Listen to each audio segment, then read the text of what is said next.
Welcome to Conversations from the Barn at Everwood Farmstead. These are casual chats with visiting artists. Creaky barn, bugs, and all. Enjoy.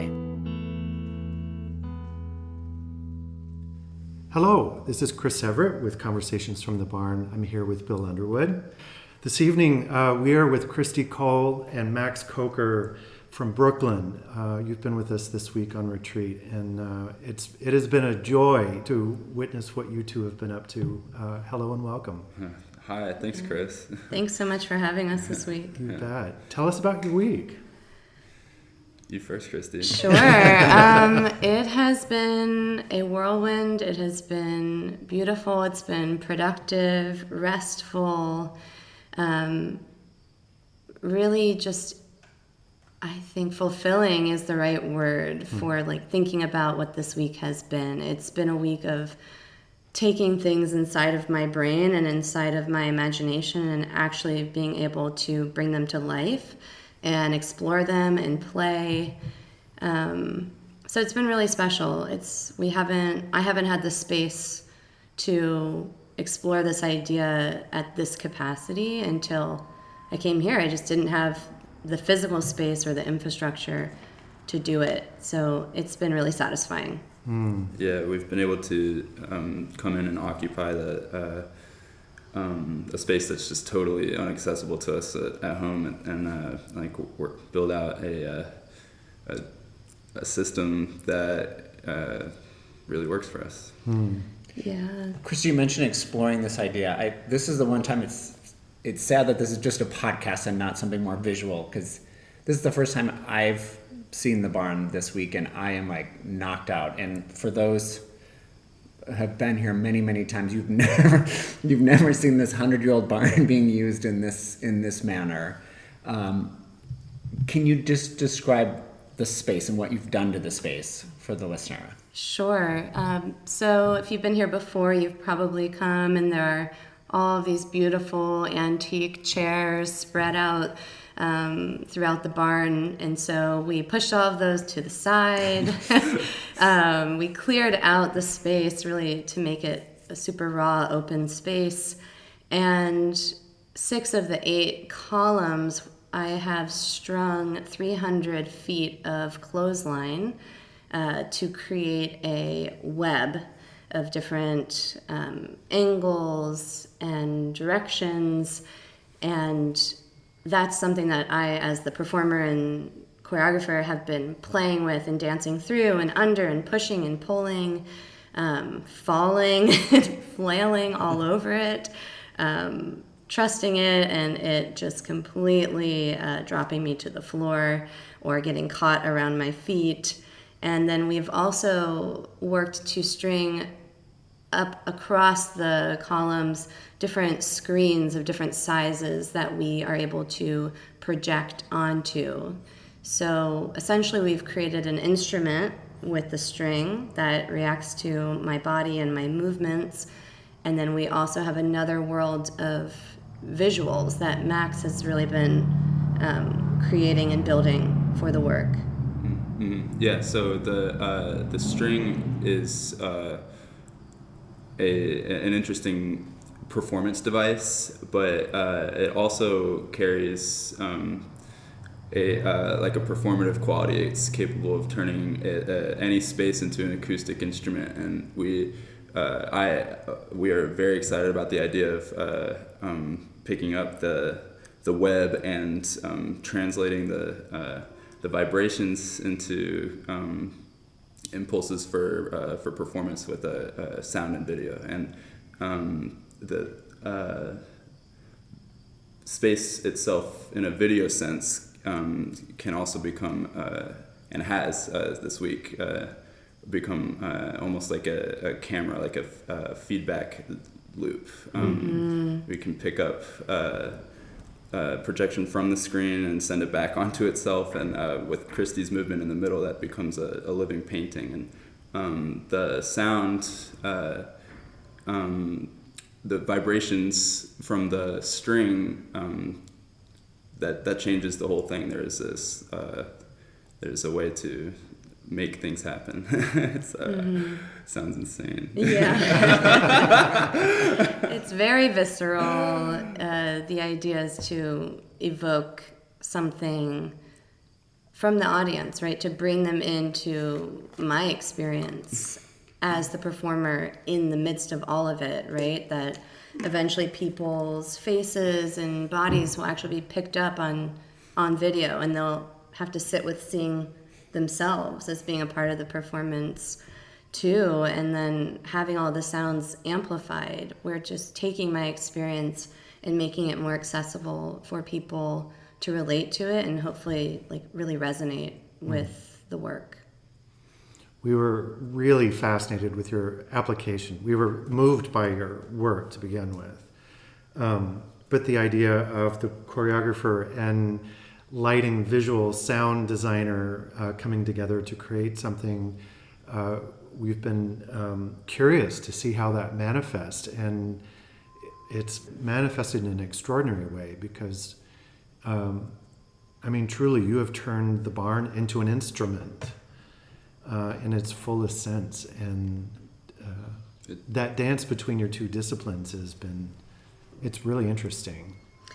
Thanks, Chris. It's really, the sound in the space has been the most inspiring thing, I think, to me, among every quality. I would say that just the being in this old barn and the things that come out of it with Kristi's movement, the response, it's just it's a beautiful resonant object, a space. It's just built of many. The piano, I had such a blast with the piano. Oh, yeah. I had such a blast with the piano. It makes, beautiful sound. Yeah. I'd love to go back to what you just said too, Chris, of just this exploration and the coming together of our different disciplines. It's always been part of my mission.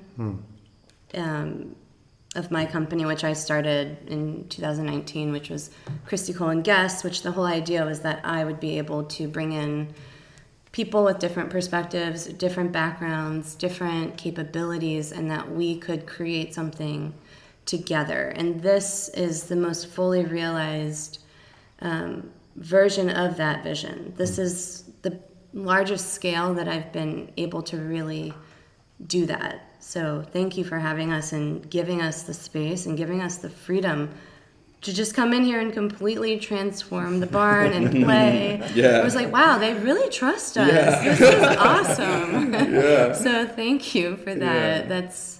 It's pretty rare. It's unique. Yeah, thank you.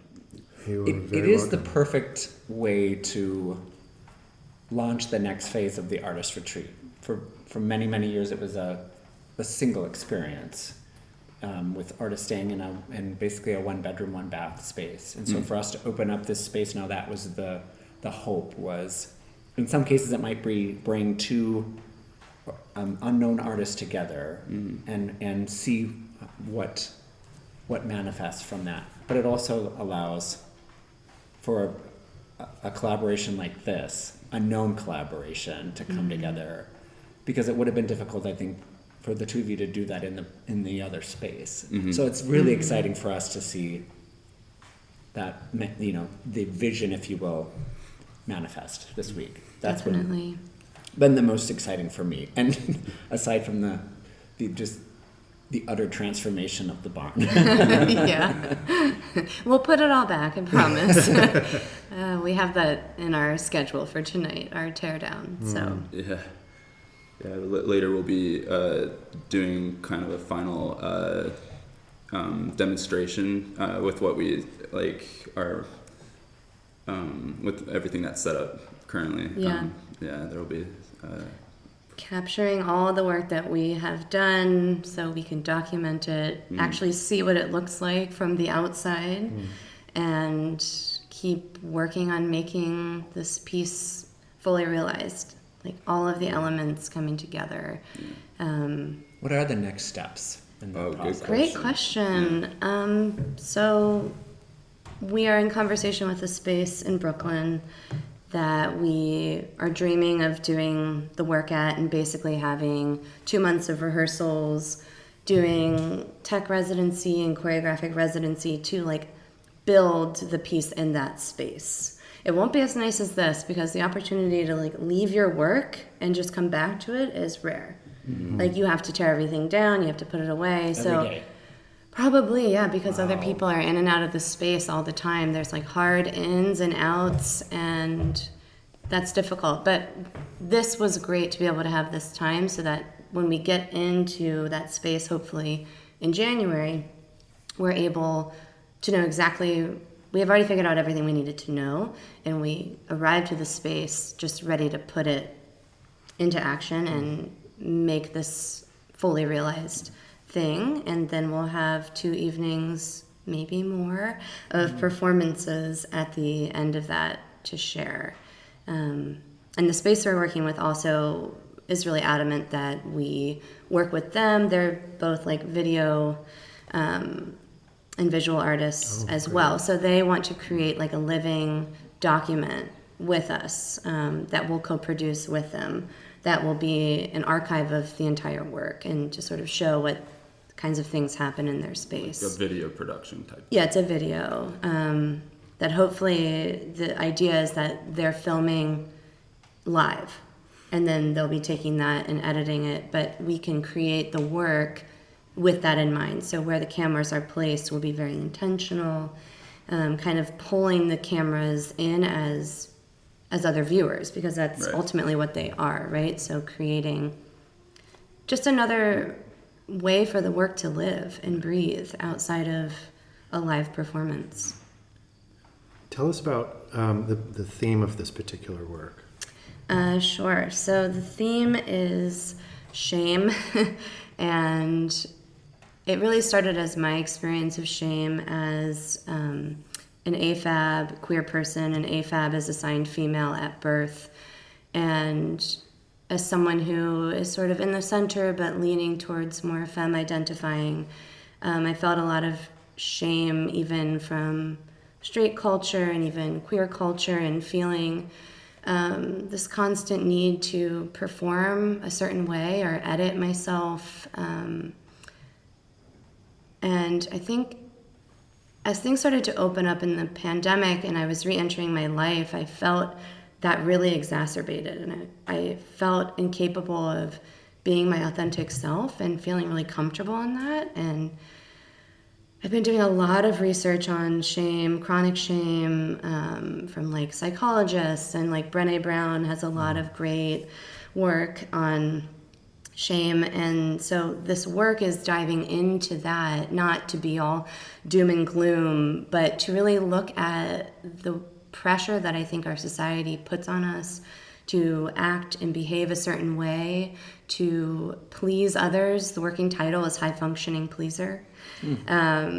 And to actually build awareness, critical awareness, as Brené Brown would say, and to build the resilience against shame, right? Like my work is very physical, it's rough, it's like gruff, it's visceral, and it's not always going to be beautiful. And the shame web makes sure of that I will fail and people will see it and I will have to sit with that. And that's definitely been something this week that I had to sit down and, as I was looking at video and judging myself and saying, oh, this is terrible. Like, just do better, be better. Like, this is embarrassing. But that's a big part of it. And accepting yourself and pushing and giving light and air to shame, right? It's because it's something everyone experiences, yet we feel so isolated in it and we insulate to protect. And so through the performance, it's my hope to invite people in and like actually have a chance for authenticity to come out and like joy to also be a part of it. And I'm not sure how to accomplish that yet, but that's my goal. And I want it to feel very queer and very authentic. Yeah, I think it's gonna manifest itself in the space. Mm-hmm. Just the energy is there. All we have to do is the work. Yeah.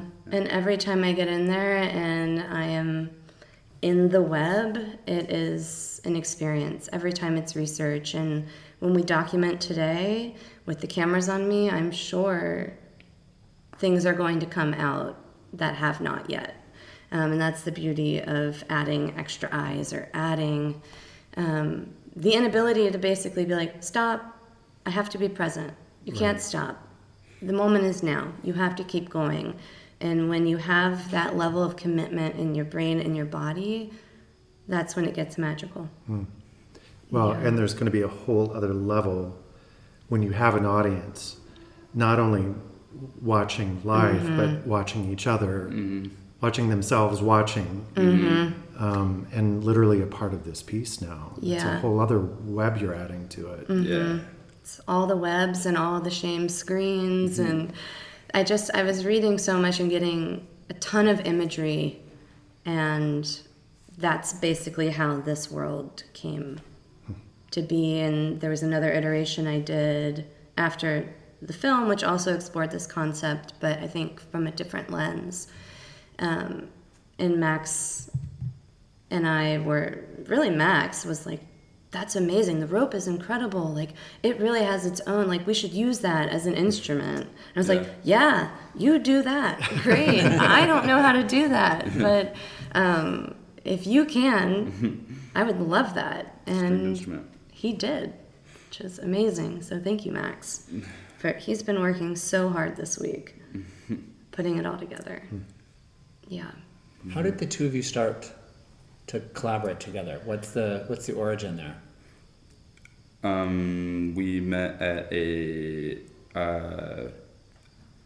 I guess it was a jam. It was like a salon, basically, at a mutual friend's apartment. They had an outdoor space, and I took my suitcase with my props, and I did like a 5-minute little piece, which came from the material that we made the film from. And Max came up to me after, and we started talking. And I said, well, I'm making a film, and I want to have sound created for it. And he's like, oh, I do that. And I was like, amazing. Makes sense. Yeah, it's like, let's talk. That's what I was doing there. I was just hanging out, but it's a salon. You have to be in the salon. So someone threw a guitar at me, and I just started singing about my dreams. That was a good time. Yeah. And is this your first actual project together, or Second. second? Yeah. Second. So we worked I edited the film, and Max and I worked together for the sound score we the film. Did a score and showed it at we had an event in November. We had a screening for the film. And that was fun. There's performance there. Yeah, it was a good collective communal moment. Yeah, thanks, Kristi. I do what I can. I do what I can. I mean, New York, it's difficult. There's only so many opportunities. Yeah, so I've actually self-produced a lot of my own work, and then I have the freedom to do it how I want. I mean, it's a lot more work, but it's worth it.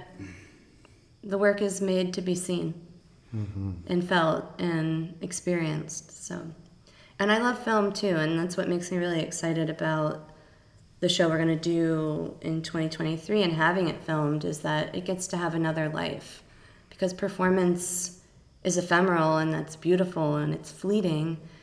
But especially with dance, it feels, and movement, it feels really challenging to have the work be seen more than once or twice. In film, you're able to capture intimate details that maybe you weren't seeing in a performance. So it makes up for the fact that you're not there and getting all of the feelings that are happening in the space in real time. But there's other things that you can do with film that don't happen in the live performance. So the work can have multiple lives. And all of our work and effort going into it isn't just for like 1 or 2 nights. Yeah. There is another player here, which is nature. Yeah, How indeed. has that played into either your work or your experience here? It's been invaluable. It's been really that kind of ties with the acoustic nature of the building. I think the whole space being in a natural setting is like very inspiring and grounding. It's like how we are able to kind of, I mean, like I'm using all these metaphorical words, but like root in make something that is rooted and has like feeling in the world, and being able to take the singing path that was that just it's immersive. Yeah, there's a much closer connection to that here than I get on a regular day, Yeah. regular week. Yeah. Yeah, it's not that often I get to go and walk on beautiful trails as part of my warm-up, and then come into the studio. Usually I'm schlepping through the subway system, stressed out about getting there on time, and already slightly frantic and frenzied getting to my rehearsal. And here I feel I've been able to wake up and have my coffee and sit in the sun for a few hours and think about my day, walk over when I feel ready. I can work until I'm tired, go back, rest. Oh, I want to work some more? Okay, I'll just walk right over, which has been really special. So I felt like I've been able to work hard and also relax, which for me is like, am I working hard enough? It's a common feeling. Yeah, but I've also felt really grounded in my ability to say it's enough.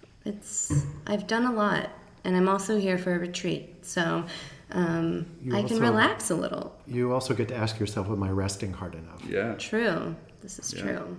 And that nature gives us that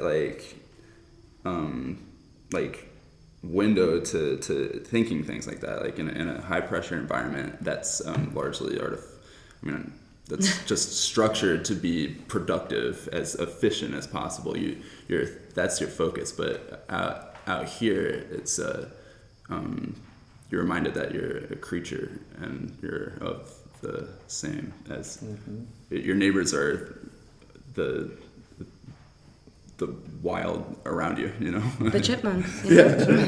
the crickets, the deer, And, yeah. they are doing what they do, and I'm doing what I'm doing, and it's all part of it. We talked about it the other night that you need a cricket percussion session Yeah. when you're in Brooklyn. You had a couple of Yeah. drummers the other night. Yeah, that'll throw people. Like, what? Surround sound. Yeah. With a project like this, you mentioned self-producing a number of your projects. Self-producing something like this is beyond your realm. You have to be seeking funding for this project. What's that journey look like for you now? Absolutely. Right now, that journey is in limbo. I've been spending a lot of time in the spring and early summer applying for funding. I have a few things up in the air that I'm waiting to hear about.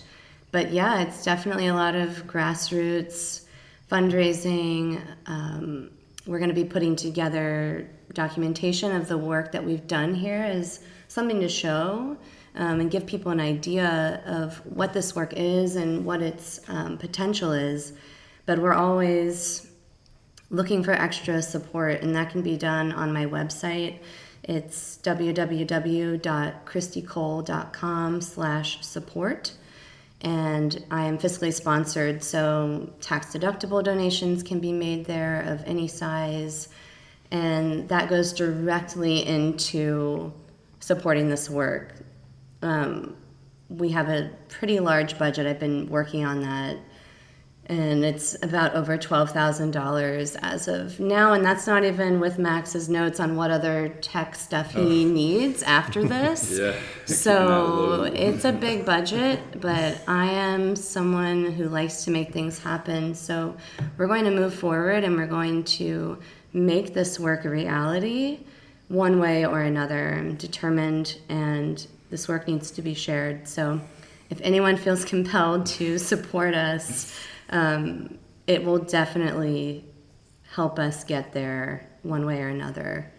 Yeah, I mean, we rely on that, and I'm very grateful for the support that we even got to get here for this, because this experience has been invaluable. Yeah. It really has. Like, thank you Yeah, very special. so much. Now we know what we need to move forward. Like, we have what we need, but we also know where we're trying to go and how we can get there. Yeah. The work is exquisite. They're just the tiny pieces that we've witnessed, and it deserves funding and support. So I'm fully confident that you will get that as well. Thank you so much. Thanks, Chris. We traditionally wrap up our podcast with the same question for everybody, and so here it is for you. How have you experienced beauty today? I experience beauty every day. That's an intention. I woke up this morning and witnessed synchronicity 3 times. I spoke with a friend that I hadn't heard from in 3 years. Last night kept me up. And this morning I woke up to messages from another friend that I thought for sure it was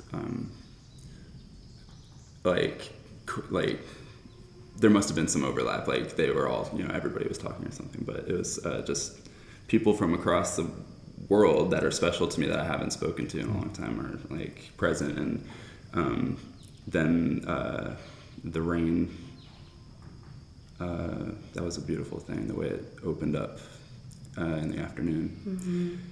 And the way things are wrapping up today, it's we've been able to accomplish more than we dreamed of, and we know what we're doing moving forward. That's about as beautiful as it gets. Mm-hmm. Sorry, I do think about that. Yeah. What about you, Kristi? You experienced beauty today? Yes, I have. I think my journey with experiencing beauty today has been really internal. I'm like getting emotional about it because I feel, which the nature of this work, I'm like extremely hard on myself and very critical. And today I came in and in the morning or the afternoon, and I started just rehearsing all of the material that I've put together since I've been here. And I film everything that I do because I need to watch it and judge it, and see what it looks like so I can make it better or more interesting. And I, in the moment, just was fully committed into what was happening. I, in that second, decided and found a pathway to connect 2 of the phrases. They weren't connected at all before, and I connected them, went through them. It was about 10 minutes of just moving nonstop and pushing, and I arrived at this ending that felt true and right, that had never happened before. And that was really special. And even just going back and sitting and watching it, I really felt at ease and at peace, and that this is what I was trying to make, even in its imperfections, even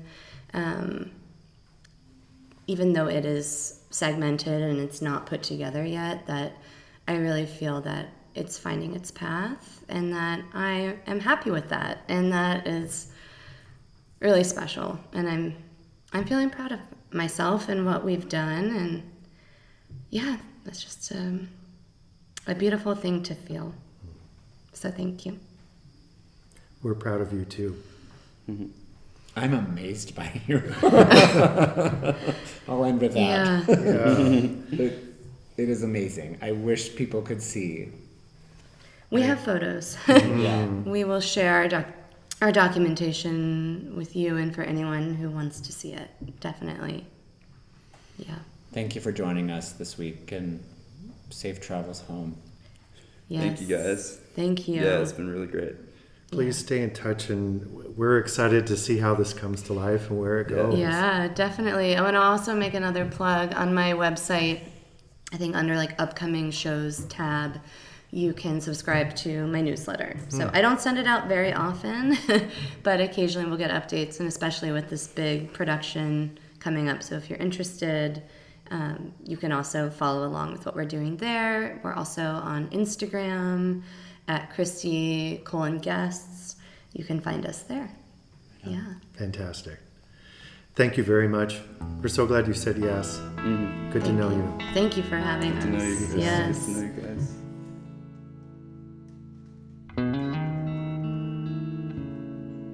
Thanks for listening to Conversations from the Barn at Everwood Farmstead. Our theme music is provided by John Mark Nelson. Wishing you all good health.